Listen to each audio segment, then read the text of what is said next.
रक्षा मंत्री जी का जोरदार ताली बजे। बोलिए राजनाथ सिंह जिंदाबाद।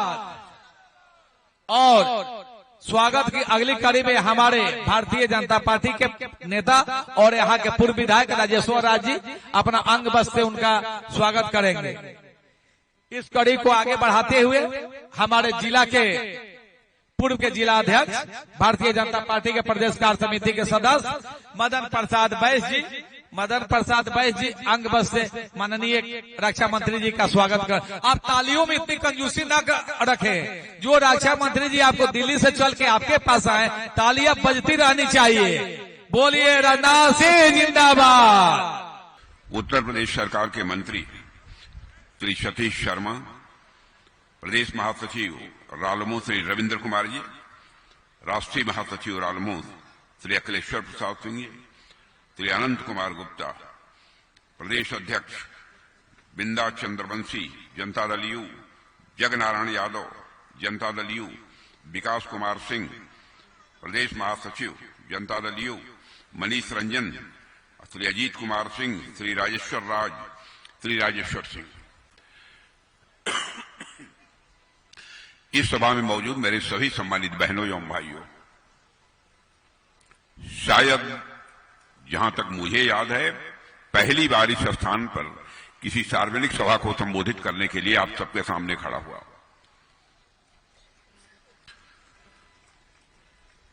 आप लोगों ने मेरा स्वागत किया है, लेकिन भारत की परंपरा है और शिष्टाचार का तकाजा है, स्वागत अभिनंदन और सलाम दुआ कभी एक तरफा नहीं होना चाहिए। इसलिए मैं भी अपनी तरफ से आप सभी बहनों भाइयों का हार्दिक अभिनंदन करता हूं, आप सभी का मैं स्वागत करता हूं। आज यदि मैं आपके बीच आया हूं तो महाबली सिंह जी के लिए आया। नाम तो महाबली है, लेकिन देखने में शरीर से महाबली सिंह जी नहीं लगते हैं। लेकिन मुझे लगता है कि शरीर से भले ही महाबली न दिखाई देते हों, लेकिन काम में हमारे महाबली सिंह महाबली ही होंगे, ऐसा मुझे पक्का विश्वास। बहनों भाइयों, चुनाव अपने अंतिम चरण में, पहले चरण का चुनाव संपन्न हो चुका है, दूसरे चरण का यह चुनावी दौर चल रहा है। पहले चरण का जो मतदान हुआ है, उस मतदान को देखते हुए राजनीतिक विश्लेषक यह मानते हैं कि अब बिहार में 2/3 बहुमत से एनडीए की सरकार बनने से दुनिया की कोई ताकत नहीं रोक सकती। यह मैं नहीं कह रहा हूं, बल्कि बड़े बड़े राजनीतिक विश्लेषक यह मानते हैं। कारण यदि उनसे पूछा जाए कि ऐसा क्यों है, बिहार की जनता की रुझान इस बार एनडीए की तरफ क्यों है, तो तर्क बहुत सारे देते हैं। उन तर्कों में मैं नहीं जाना चाहता। आज तो मैं आपसे चर्चा यह करने के लिए आया हूं,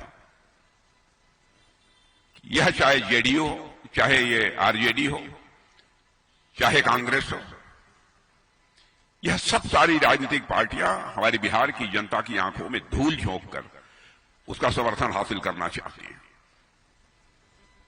आपने देखा होगा कि हाल फिलहाल कांग्रेस के नेता ने कहा कि बिहार की जनता की वोट की चोरी होगी। मैं आपसे पूछना चाहता हूं, क्या आपके वोट को किसी ने चुरा लिया है क्या? या हाथ उठाकर बताइए, आपके वोट को चुराया है किसी ने किया? लेकिन बराबर राहुल गांधी जहां भी जाते हैं वो कहते हैं कि इलेक्शन कमीशन ने बिहार की जनता के वोट को चुरा लिया। मैं राहुल जी से पूछना चाहता हूं, यहां इतनी बड़ी जमात में लोग खड़े हैं, यहां पर सारे लोग कह रहे हैं कि मेरे वोट की चोरी नहीं हुई है, और आप कह रहे हैं कि बिहार की जनता की वोट को इलेक्शन कमीशन ने चुरा लिया है। मैं उनसे पूछना चाहता हूं, क्या सच बोलकर राजनीति नहीं की जा सकती? क्या जनता की आंखों में आंख मिलाकर राजनीति नहीं की जा सकती? क्या राजनीतिक कामयाबी हासिल करने के लिए झूठ बोलना आवश्यक है? ऐसे लोग देश को कहां ले जाएंगे? और बहनों भाइयों, मेरा तो यह मानना है, सार्थक यदि राजनीति करनी है, समाज बनाने और देश बनाने की राजनीति करनी है, तो केवल और केवल सच बोलकर ही सार्थक राजनीति की जा सकती है, देश को बनाने की राजनीति की जा सकती है। क्यों नहीं कहता कोई हम लोगों के बारे में कि आप झूठ बोल रहे हैं? पूरे राजनीतिक जीवन में हम लोगों ने सावधानी बरती है, कहीं पर झूठ बोलने की नौबत ना आए। और आप हमारे भारत की राजनीति को दूषित कर रहे हैं, कलंकित कर रहे हैं। यदि आपको कोई शिकायत है कि वोट चोरी हुई है, आप नाम लिखकर, पता लिखकर, सब कुछ करिए, बाकायदे लिखकर चुनाव आयोग को अपनी शिकायत पेश कीजिए। यदि आपकी वह नहीं सुनता है, आप कहेंगे कि वह पक्षपात कर रहा है, स्वायत्त शासी संस्था है, पक्षपात करने का कोई सवाल ही नहीं है, तो आप कोर्ट जाइए, हाई कोर्ट जाइए, सुप्रीम कोर्ट जाइए, अदालत बैठी है।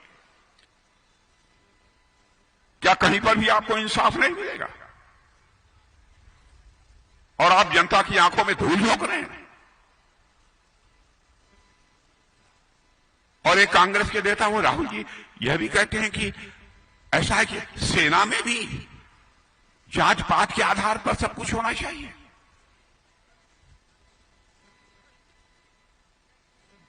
बहनों भाइयों, देश को ले कहां जाना चाहते हैं? आरक्षण होना चाहिए, इसमें कहीं दो मत नहीं है, हम सारे लोग उसके पक्षधर हैं। लेकिन अब सेना को भी देखेंगे कि सेना में रहने वाले लोगों की जाति क्या है, धर्म क्या है। बहनों भाइयों, हमारी सेना की कोई जाति नहीं है, कोई धर्म नहीं है। धर्म है तो केवल सैन्य धर्म है, इसके अतिरिक्त और कोई दूसरा धर्म नहीं है। जात पात के नाम पर आप देश को बांटने की कोशिश कर रहे हैं, मजहब के नाम पर आप देश को बांटने की कोशिश कर रहे हैं। कांग्रेस के एक नेता तेलंगाना के मुख्यमंत्री हैं, मुझे बताया किसी ने, उन्होंने, जिनका नाम है श्री रेवंत रेड्डी, उन्होंने एक बयान दिया, कांग्रेस का मतलब मुस्लिम और मुस्लिम का मतलब कांग्रेस।